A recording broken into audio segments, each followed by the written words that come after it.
Welcome to the WhatCulture Gaming Podcast. I'm your host, Scott Tilford, joined by Ash Millman. Hello. And joined by Jules Gill. Hello, hello. What do you guys think of Mass Effect? Great. Fantastic. It is pretty damn good. Fantastic franchise. Okay, remember that it's not 2007. What do you think of it now? Still good. I really didn't like Mass Effect Andromeda. I think it was the worst game in the entire franchise. Whereas Ash has said, it's not that bad. It's not. That's my favourite phrase. It's not that bad. But no, I played Andromeda. I bashed it all the way through. It was one of the games that killed me off gaming for a little while afterwards because I made myself play every single facet of it and didn't enjoy it that much, basically. And it squeezed all my juices dry. It is not the best game in the franchise. No. Definitely. But it is not as bad as some people vilify it for. Me and Jules once filmed a full 45-minute debate on this, and then the camera wasn't recording or wasn't in focus. No, it wasn't in focus, yeah. So Something we couldn't do it. It looked like we'd been smeared with Vaseline, or we'd gotten so angry that we'd spat on it. And I love that debate because me and Jules had this whole debate thing around the launch of Andromeda because I thought the combat was really good, and I thought that if you loved Mass Effect enough, it was kind of like papering over the wound left behind by Mass Effect 3. But it's a gaping wound. We'll go into that. We'll get back. The whole point of this podcast is to ostensibly address the state of Mass Effect and if it has a future and the state of Bioware. Because the reason I brought about the comparison with a decade ago is because Bioware used to be in such a stronger position. Just bringing up their older franchises, you had Knights of the Old Republic, you got Dragon Age, you got even Jade Empire was one of their first quote unquote stumbles, but that still has a nice audience. I actually played that fairly recently. I played it last year in summer. It doesn't hold up as well as I remember it, but the combat is still possibly the best combat system that I would say that they've introduced outside of the Mass Effect over the shoulder sort of stuff. Because I think if you take those old games and you sort of they obviously had a big reputation for being storytellers and they had great immaculate work with characters and just general sort of senses of immersion, and they had this real vibe around them where it was if you're going to buy a Bioware game, you knew what you were in for. And I think that's changed. Fantastic world builders. Great world building and an assumption that your role in the story has a meaningful outcome kind of thing. And I think that's what's changed over the years. I think if you look at Andromeda, for me, some of the only positives of Andromeda were in the gameplay, but that's kind of what they've focused on now. And you look at Anthem. What do you mean, combat?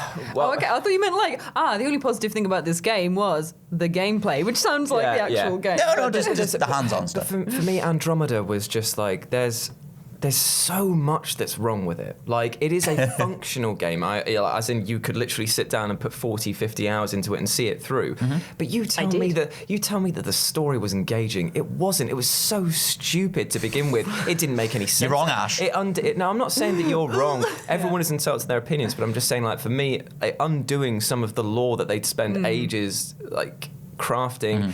The story just didn't feel like it meant anything to me. The characters felt throwaway or incredibly forced. It felt like this was a game that was made by community and not with passion. And I felt that there were areas where Bioware really were almost hitting their stride, and then something just came along with a kosh and just did it over. You know what I mean? The kosh. But I think, looking at the general sort of art direction, one of the only things that says, hey, this is a whole new galaxy or whatever, is the floating space rocks at the beginning. You never really feel like you've made this meaningful kind of change from the original trilogy. And I quite like that they had, there's only 3 new races in it, the Ket and the Angara, and I forget what you call the ones that you find at the very end. And they were really all annoying because they're all very human-like as well. People. I wanted more Hannah, I wanted more weird-looking things. Totally. Hannah and the Encores from the ones who speak where they tell you the mood that they're in. Before they speak. Imagine how useful that would be. It's kind of mildly annoyed with Ash. Hi, Ash. Mass Effect Andromeda wasn't very good. And offended. How dare you to us? Crying. But stuff like that is kind of what I'm not going to demand that they have it, but if they were going to make this clean break from the original trilogy, then you would assume that they would have more out of their kind of alien races, but all we got were those big thighed cat people, and it was just a bit weird. Even their just general proportions just looked so strange, and I was like, is that meant to be intentional, or have you kind of blown it up? And it's worth quickly dropping in. You can totally defend Andromeda in a sec, but it's worth dropping in a thing because Kotaku and Jason Schreier did a whole deep dive on why Andromeda ended up the way that it did, and it turns out that it was a lot of infighting between the studios at Bioware, which is and you can tell because it's a game that just feels like it was made in piecemeal and then just stitched together at the end with no sort of form or thought going into it, because everything, like I was saying before, you split it apart, it's fine, functional, but you tell me that the driving sections and that felt good in the context of the game. They felt fine to play, but just And they're like, jump on it. You tell me no, why. I'm interested to hear all of these. Like, I know people didn't like Andromeda. I know they didn't like Mass Effect 3, and I also like Mass Effect 3's ending as well, which I know is like blasphemy. No, see, I really liked Mass Effect 3. There we go. I'm also thinking because the Mass Effect 3 multiplayer was one of the most fun experiences I had for yonks. I had every bit of DLC. Solid, it was so good. They're like, ugh. I can't. The action in Mass Effect 3, like, I know that is what they leaned really heavily into for that third one. It was an action game rather than a narrative-driven game, but that's fine. EA had put their claws, their marks on that at that point, and this is what it was going to be, and I was fine with that. It seems that the way that they're just again because it's kind of all wrapped up in the fact that they got acquired by EA in 2007, but they obviously still managed to put out like Mass Effect 2. I still maintain Mass Effect 2 is one of the best games of all time. Mass Effect 2 is the best game. It might just be. So good. And it's like that was under EA's wing, but that was before this generation sort of kicked off in earnest, and a lot of the more money grubby stuff kind of came about. And Mass Effect 3, you saw that influence a hell of a lot more, where like Javik was resigned to day one DLC. So if you want a plot, an integral character, you have to pay for him additionally. Boring as well. What, Javik? Yeah, of course. He's great. Like, I like the little bits of dialogue that he got when you went to different places. So like, cool. I remember this place, but it's just like, all right. Oh, I like Javik. But either way, though, the practice behind it, the idea of siphoning off something that we used to get fully. I mean, they did do additional squad mates in 2, but like Kasumi and I forgot what you call the dude with the Zaid. Yeah, they didn't he feel was boring as well. He was boring. I literally got the suicide mission. I was like, get lost. Like, and they totally felt optional. It felt like this additional thing. If it just optionally, it's almost like cosmetic DLC if it was a character. And so like, but then with 3, it was like, oh, we're doing our first playable Prothean, or like you can work with him or whatever, but you got to pay for him. And I think those sort of that weird way of like EA's oversight, they made them change the ending because the original one was talked about online, and so they had to go back and change it. Hence the whole Star Child pile of stuff that was that ending. But I think just to bring back up the combat side of it, I mean, do you guys care about Anthem, the way that Anthem's gone? I mean, I look at it and I think that it's like Destiny. It's Bioware's version of Destiny, and I think that it holds great promise. Right. But I feel like maybe the delivery of it is leaving something to be desired, and it shows possibly that the publisher EA has just taken all of the feedback it got from launches like Battlefront, from mistakes that's made in the past, and not really learned anything from it. No. It's still poking and seeing what it can get away with, but it's wrong to use a new upcoming IP to test that out. I wouldn't mind so much if it was a game like FIFA, because that will sell no matter what, and they can try whatever backdoor shenanigans they want to get up to with that. But at the same time, with Anthem, it needs to do well in order for that IP to survive, and I love the idea of it. Right. I just wish it played as well as I don't know. I can't even get behind the idea of it, because it feels so much like here's Destiny, like draw a little outline around it, post it down, do it again. Like, it feels too much like an idea that's already been done, especially as it's in a science fiction setting. I'm like, if they wanted to do this, they should have taken it somewhere else so that it didn't feel quite as literally, here's a nice design, let's take this over here. Because what was some of the stuff that you quite liked in Andromeda that they could have maybe like taken into Anthem, in terms of, like, what was the stuff that you quite liked about the Andromeda outside the combat? The whole thing I liked about Andromeda, and why I defend it, is because I enjoy anything in the Mass Effect universe, and I feel like any sort of offering where I can step into that world and experience it and enjoy it, and all of the actual world building you get to do in Andromeda, I think is amazing, where you're like terraforming planets and all that sort of thing. I thought it was a really nice little touch, and maybe that would be good in Anthem, like being able to like manipulate environments to a large scale. Have agency like on a planetary scale. Yeah, but I think the main thing that makes Andromeda bearable is that it's a Mass Effect title, and you get all these throwbacks to the Mass Effect. Well, that was always my thing. It's a papering over of the wound kind of thing. It's sort of a tide over. But like, I always thought you could tell the creative director Casey Hudson wasn't on the project. I mean, Andromeda was made by Mass Effect 3's multiplayer team, which was you sort of read that and you go, okay, it kind of makes sense. That's why the combat is the focus, and that's why that side of it works better than sometimes the story side of it, or like specific character beats. And people don't really go through that much in that game.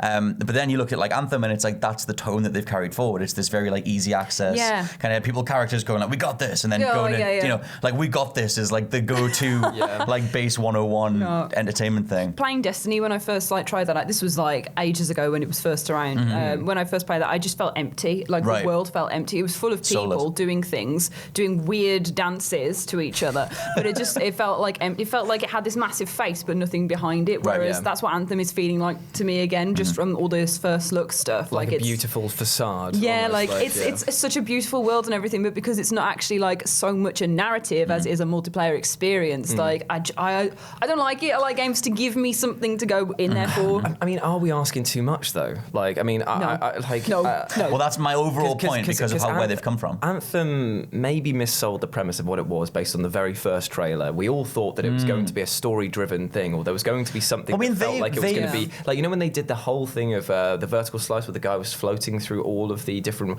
world bits, and it looked amazing, and you thought to yourself, this is just going to be one part of a massive world at level, and it's like, nah, it's not. It seems like actually, yeah, in terms of environments, it is that. Well, I don't know for the full game, but like people have played a lot of the beta, and it's all that one main biome where you've got like the big waterfalls and again floating rocks. They love floating rocks. It's and so there's a lot of sci-fi that. though. Like I'm here for a floating rock. I'm here for the floating rock, but you need more. That can't be the only thing you have. But yeah, like I mean, they kept saying like, oh, don't worry, we've got a Bioware story. There's going to be a Bioware story in here. And when I wrote up like ups and downs on the website, and I think that there are little hints of old Bioware in there. Like you meet a character called Matthias, and he sort of splits his personality into 3, and one of them is just Morden Solus, like because he's just like this weird, like you know, like technologically minded. Does he have a song? He doesn't have a song yet, but he doesn't have a song in the beta. But that little like kind of like old school feel of Bioware. It's like, okay, someone actually took the time to write a character, and it feels like a character. And I cared when he got kidnapped and I had to go get him again. But then I just walked up and held X and I won the mission, and it was the exact same thing in everything. But that's the thing. Like, where are they now, and where do they go from here? Like, is Bioware fundamentally changed, and are we ever going to see something like that old run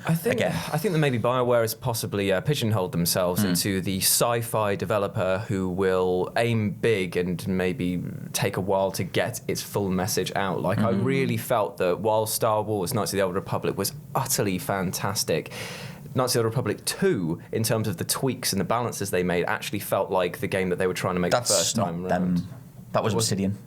Oh, well, but they obviously like had a hand. I mean, yeah, they helped out. But it's things like that where like they have a concept, but I feel like they always need to get their second one out to establish on the promises made. A bit like an Ubisoft, where it's like proof of concept. A better example would be instead of Knights of the Republic would be Mass Effect and Mass Effect 2. Yep. Like Mass Effect 1, like it's a fantastic story, but there's a lot of gameplay issues for it. It looks like I remember there was a review I read ages ago, which is that the walking animation for Shepard looks like he's trying to chew toffee with his butt cheeks, like you know. And he just walk properly. And fighting the Geth felt very like sluggish and a bit clunky. Okay. But then in Mass Effect 2, the action was doubled down on, and it felt brilliant. And because of the fact they built the pedigree with the story the first time around, they allowed that to develop. And I feel like Bioware is maybe not looking at Anthem and just being like, okay, if this one doesn't do as well as we want it to, then the next one will be the one that will be what we really want it to be. And they're not going to keep getting those chances. Yeah, like if this one fails, then they're not going to keep getting like the read. Because why should you? Why should you give a people? But, I mean, that was another thing, was they immediately were out there saying, hey, by the way, Dragon Age 4 is coming. Like, don't worry about it. Like, and we're going to do I'm excited by that. I'm like, sure. Well, that's what they want. Yeah, but you see what I mean, though? It's kind of just like, we know Anthem isn't exactly what everyone wants, but EA wanted a game to come out, and we happen to just be the right people at the right time. And so, I mean, like, there'll obviously be, because it was some of Bioware's higher-ups were the ones that also didn't like the ending, the original ending for Mass Effect 3. So there's obviously going to be like the quote-unquote cartoonish bean counters in Bioware, as well as the publisher side of things. And so there is a financial reality to making a loot grindy shooter. So, you know, who's to say that Bioware aren't all in on Anthem? But I think that the parts of their past games they've focused on are things like the combat from Andromeda or the action focus that came in on Mass Effect 3, and then that's what they've started to build a game around. I mean, when was the last time we were wowed by a Bioware story? It was Mass Effect 2? Mass Effect 3, I thought, the thing is, you have to really take Mass Effect 3 as the ending of a franchise, not just the end being the end. So Mass Effect 3 as a game as a whole, that story did wow me because it tied up all the different things, like ignoring the final 10 minutes. Like that is a story that wowed me. So I think that's fair. That's good. I mean, that was 2013. Yeah. Next on from Mass Effect 2, I still think Mass Effect 3 was a story that wowed. I think Andromeda has a story at its heart that needs polishing. That is wowable. Unbelievable amounts of polish. Yeah, it needs a little scrub, but it's there. You say it on paper and just go like, oh yeah, the shepherd, blah blah blah. And you're like, okay, cool, whatever, that sounds all right. And then it's just like, and then nothing happens with it. And then it's like you just happen to be the right place at the right time. I was like, oh, I hate circumstantial stories. That's why my favorite, the chosen one. You're the Pathfinder. Yeah, but my Pathfinder, that's what it was, not shepherd. My favorite one that they've done is the Knights of the Old Republic. Okay. Just because that mid-game twist, everything falling apart, you traveling to the center of all this galaxy, and you're having this. It felt like It felt like That was our mic falling apart for the audio people. But it's fine. It felt like an incredibly personal tale that still managed to capture the scope of a universe that was collapsing in on itself due to the wars and pressures of this empire that was built, that was being built. That was Bioware at its core, and it's pure storytelling. I tell you what is also worth addressing is because now when you sort of look at all of Bioware stuff like this, and you think of all those games like kind of sequentially, they've reused the same plot points over and over and over and over again, and they're in Anthem. Like I don't know what you're talking about. The ancient race of like technology that we're all trying to figure out. Yeah. Like it was even in KOTOR, like the whole go to those different nodes and activate stuff, and it's in Anthem. Completely different. Yeah, they swapped the nouns out. Yeah, The Remnants and the Reapers, not the same.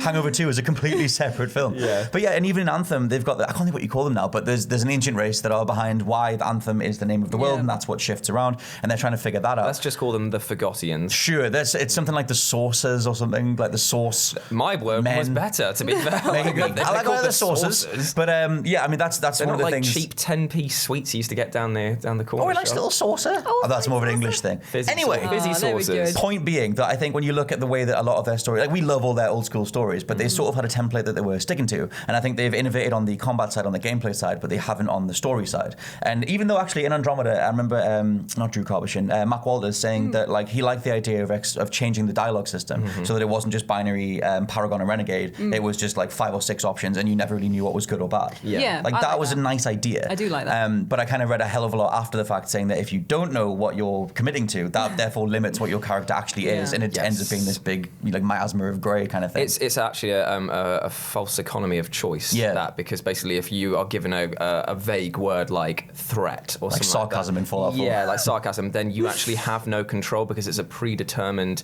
response that you are basically just going, Yeah. You've got it written out for you exactly what you're going to say, then at least you have some agency over those three. I'd rather have your classic good, middle, bad joke one. I personally think that if you give me 4 options that are all written out and I get to choose them, that to me feels like I have more control rather than just being like, I might tell a joke or I might punch you in the face, pressing That's the fair. one button. I think that lets you do a lot more with story branches as well. I mean, obviously it is more specific. If you chose this, therefore this will happen. That's what Fable 2 used to always have. But going forward, like I mean, I guess what do you want to see if they do more Mass Effect? And that was another thing I wanted to throw in. I was going to skip past that poop, but still, you were the one who said to me that they actually did do something on N7 Day. Like they did tease something, which I've now forgotten. The whole thing at the end of the video was, it's N7 Day. What does this mean to you? What does this mean to you? What does this mean to you? And then at the end of it was the studio being like, every day we come into the work thinking about how we can make the next great Mass Effect game. Okay. Which was warming to the heart. Yes. And also exciting still. I'm still get excited by hearing Mass Effect. I don't get the pit of dread that you get like with Bethesda games now. You get that little moment where you're like, oh, please work out well. Yeah, because I think Mass Effect is still so tappable. Like, I mean, there's still a way to do a game that like has the right combat story split of Mass Effect 2. Yeah. Maybe even 3. I mean, 3 has the best combat of the Mass Effect games. Combat, because it definitely moves very fast. And I like that you can take cover everywhere. You can pull guys around corners. There's all that kind of thing. And I think that they have a way to go back to that. I would ultimately just scrub Andromeda from our lives. I think it's worth being around. So would you stay in the Andromeda galaxy, or would you go back and do something else?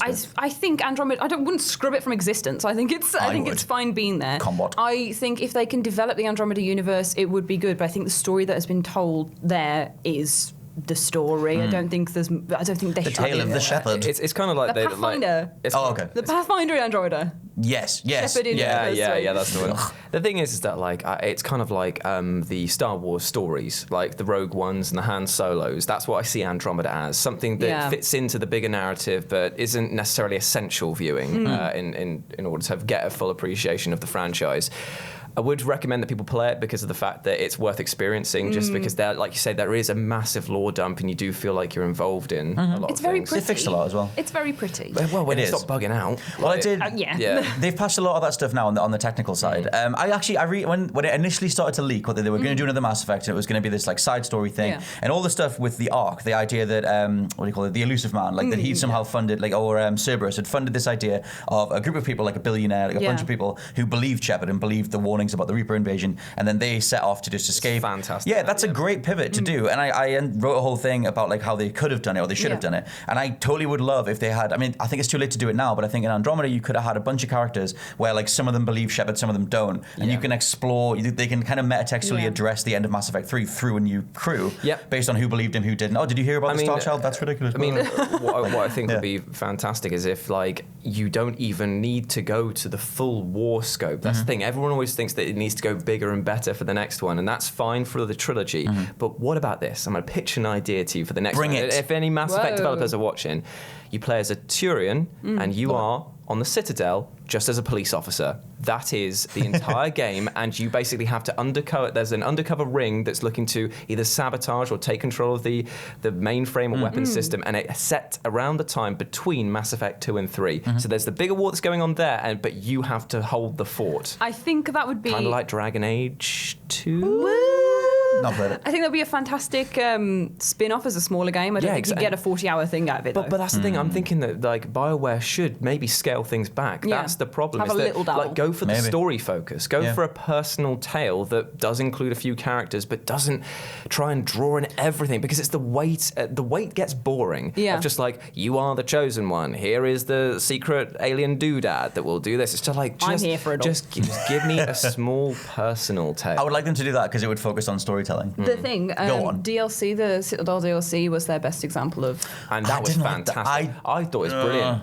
That was, oh God, I didn't like how that was like, let's just have a party. And I was like, oh, just It's the best example of them doing a small base thing that includes all the characters that isn't a big war. Like, and it is one of the highest rated DLCs that they've done. Well, that must be, Macaulay Ray Jepsen's the best artist on the planet. I mean, she's pretty good. No. Why are you dissing Carly Ray? I don't want to go there. But I kind of think that they, like I said, they have these great, like, immaculate storytelling chops, and it's so, at the minute, it's so buried by the combat side. And the last time they sort of really focused on that, well, I guess Dragon Age Inquisition had a lot of story. You had a lot of different romance options and stuff in that. But something like the Citadel... Just who you can do. Like, well, just giant bull, man. I want to do the giant bull. But, something like the Citadel at least kind of highlighted that they can revisit characters and plug stuff in. Yeah. If they were to reduce stuff down, that helps them on the budgetary side as well, which hopefully helps with someone like EA saying, how much is this going to cost us? And then going from there. I mean, there's massive scope for... We now associate Mass Effect with being an action shooter. Who's to say it needs to be? I don't know if I do. Like, but who's to say it needs to be going forward? If they come back to Mass Effect, does it need to have the world exploration? Does it need to have all of these? Like, I mean, I know that people would see it as features being stripped away. Yeah. But I would take like a tactical squad-based shooter. I'd take a bloody base management sim, like, because of the fact that I find those things in that universe still appealing. Well, it's the lore, yeah. You know what I mean? Like, because it still builds on it in a way. I would just want to see the Mass Effect universe from different angles, because I'm maybe getting a bit fatigued with the idea of squad-based. Have like a big collector threat, like in Alien Isolation, have that instead. Everyone hiding on the ship, being like, "Oh God, the collectors are coming!" That'd be brilliant. I would enjoy that. I think that. I mean, I guess like another overarching point is that idea that they've moved on from Mass Effect too quickly. Like, because the official word on Mass Effect is that it's on ice, which is what they said after Andromeda, because it was so cataclysmic kind of thing. Like, but they were right to step away from it. They totally were right, because if they'd said, right, okay, we're going to release Andromeda 2 or whatever it was going to be called straight away, maybe a year or two after, people would just be like, nah, do a Watch Dogs. I'm not keen on I think a lot of it is in the execute. Yeah, I mean, I think they could do, like, obviously Anthem is a breath of fresh air, whether you, well, in terms of a new IP. It's a breath of air. Yeah, it's a lot of air in that game. And so, like, at least it's them kind of getting to do a new IP and design something from the ground up again. Even though, like I said, if you compare it formulaically, story-wise, it's the same. You might as well swap the nouns around again. But there is that. But, like, maybe they'll go back to Mass Effect after that. The fact that they said, we come into work thinking of this thing. And I get that it's on N7 Day, so they're not going to not say that. But then, do you guys think that means that they could go back to it after Anthem? I just think that if you have, like, I don't know, it made it sound like they were in prison, because it was just kind of like, we come to work every day thinking about a game we'd rather make. Kinda. I back it. I think what people have, I can't remember where I've read this, whether it's people speculating or people wanting or something. I think it was literally just forums being like, we would like this, but it being about like the Spectre Wars before Mass Effect. Yeah, the First Contact War. The First Contact War, that would be, and that's a way way of them going back to their big wars, but also being able to tell the personal story of what the hell Yeah. is going Well, on. if you did the Tyrion thing, like if you focused on, because I would love it if they did focus on specific races. I love Yeah. the stuff they do with the Krogans and the rituals and I'm everything. a bit sick of humans, to be honest. Yeah. Yeah, that's the thing. Because loads of people in Scrolls like love playing as other races. Like I'm always a Khajiit. I'm always an I love them Argonian, so but it's much. like, yeah, like that's one of the best things. If you're going to do escapism, if you're going to do all the potential allegories to real world problems and stuff, you can do them by embodying a different race or a different person altogether. So again, like I said, the Mass Effect, like the lore is just so tappable for something else. It's so mineable for something else. But I mean, I don't know. I hope they do another numbered one and put a stamp on this is Mass Effect 4. I guess it would be the next movement, 5, as it were. Yeah. Mass Effect 0 if it's going back to the Contact Wars. Oh god. I mean, the first Contact Wars have been covered so much in like the books and stuff. Yeah, it would be interesting to be able to play it. I don't know. I don't know where else they would like. I don't know where else you could take like another.